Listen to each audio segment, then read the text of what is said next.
Quick little walk around video of my bike, 2024 KTM XCW 150.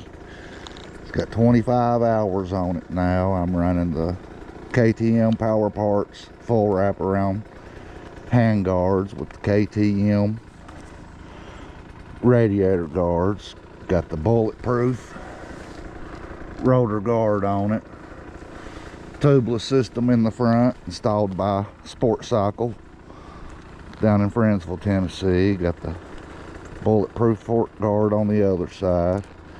E-line pipe guard, bulletproof on the rear for caliper guard and rotor guard. Tubliss in the rear.